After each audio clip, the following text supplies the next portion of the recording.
किसी ने बड़े कमाल की बात कही है कि घेर लेने को मुझे जब भी बलाएं आ गईं, ढाल बनकर सामने माँ की दुआएं आ गईं। हाय गाइस, मैं हूं आरजे कार्तिक। एक छोटी सी कहानी, ये कहानी जिसने मुझे भेजी है वो मेडिकल स्टोर चलाते हैं और उन्होंने बताया कि एक बार गर्मी की दोपहरियों में वो अपने मेडिकल स्टोर पर थे। उनका नौकर दवाइयाँ निकाल करके फटाफट दे रहा था।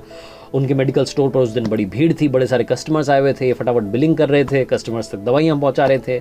इनका जो रेगुलर काम था ये चल रहा था। तभी ने उन कस्टमर्स की भीड़ में एक चेहरा दिखाई दिया जो इनके मेडिकल स्टोर के सामने जो सड़क थी उसके पार एक पेड़ था, उसके नीचे खड़ा हुआ था। वो एक बुजुर्ग महिला का चेहरा था जो ऐसा लग रहा था दूर से देखने पर कि जैसे वो इनसे कुछ कहना चाह रही हैं। इन्हें उन कस्टमर्स की भीड़ में सिर्फ और सिर्फ अब वही चेहरा दिख रहा था।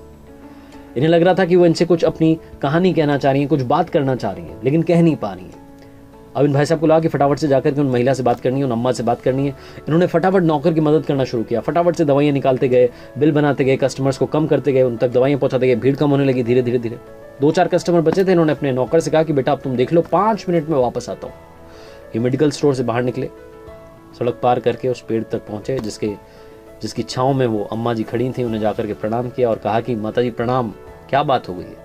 ऐसा लग रहा था मुझे वहाँ दुकान में जब था कि आप कुछ कहना चाह रही हैं लेकिन आप कह नहीं पा रही हैं। आप दुकान तक भी नहीं आ रही थी, आपके पास पैसे नहीं है, मैं आप तक दवाई पहुँचा दूँ, बताइए किस तरीके से मदद करूँ। तो वो जो अम्मा थी उन्होंने कहा कि बेटा पैसे की कमी नहीं है, पैसे हैं मेरे पास में, लेकिन मैं तुम्हारी दुकान पर इसलिए नहीं आ रही थी क्योंकि वहाँ पर बड़ी भीड़ थी, बड़े सारे लोग थे। मुझे लगा कि जब कोई नहीं रहेगा तब चली जाऊँगी। तो उन्होंने पूछा कि ऐसी कौन सी दवाई चाहिए आपको जो आप उनके सामने नहीं ले पा रही थी? आप आ जाती, आप बता देती, मैं आप तक दवाई पहुँचा देता। आप परेशान क्यों हैं, इस तरफ क्यों खड़ी हैं?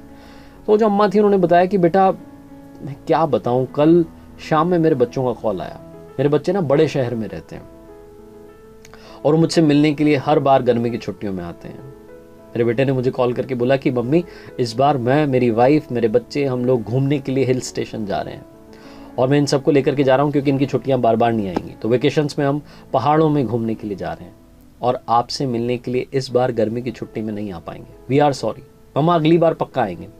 और ऐसा बोल करके मेरे बच्चे ने कॉल कट कर दिया। और जब ये बोल रही थी वो माता जी, तो उनकी आंख से आंसू टप टप टप टप गिर रहे थे। ये भाई साहब समझ नहीं पा रहे थे कि क्या बोलें। तभी वो माता जी अचानक से संभली और बोली कि बेटा मुझे याद आ गया, कौन सी दवाई चाहिए? तो उन्होंने पूछा कि बताइए बताइए कौन सी दवाई चाहिए, मैं फटाफट से लेके आता हूँ, आपकी मदद करता हूँ। तो अम्मा ने बोला कि बेटा क्या आपके मेडिकल स्टोर पर बच्चों को भूलने की दवाई है? मुझे मेरे बच्चों को भूलने की दवाई चाहिए। और ये बोल करके वो अम्मा जी वहां से चुपचाप चली गई। ये भाई साहब सुन्न हो गए।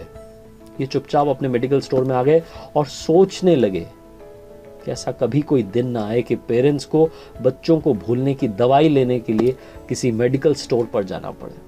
छोटी सी कहानी बहुत बड़ी बात सिखाती है। अपने माता पिता की कद्र कीजिए, रिस्पेक्ट कीजिए, बहुत सारा प्यार दीजिए, क्योंकि एक दिन ऐसा आएगा जब वो नहीं रहेंगे और आपको उनकी कमी महसूस होगी और आप समझ नहीं पाएंगे कि उस कमी को कैसे फिल करें, कैसे उस कमी को पूरा करें। क्योंकि माता पिता का प्यार ऐसा प्यार होता है जो बिना किसी स्वार्थ के होता है। उन्हें आपसे कुछ नहीं चाहिए, सिर्फ आपका प्यार चाहिए। आरजे कार्तिक एक बार फिर से आपसे कहेगा, माता पिता के प्यार के साथ, ऊपर वाले के आशीर्वाद के साथ, अपने हौसले के साथ कर दिखाओ कुछ ऐसा कि दुनिया करना चाहे आपके जैसा। याद रखिए, हर सोमवार सुबह 9:30 बजे मेरे YouTube चैनल, Facebook पेज पर देखिए एक नई कहानी।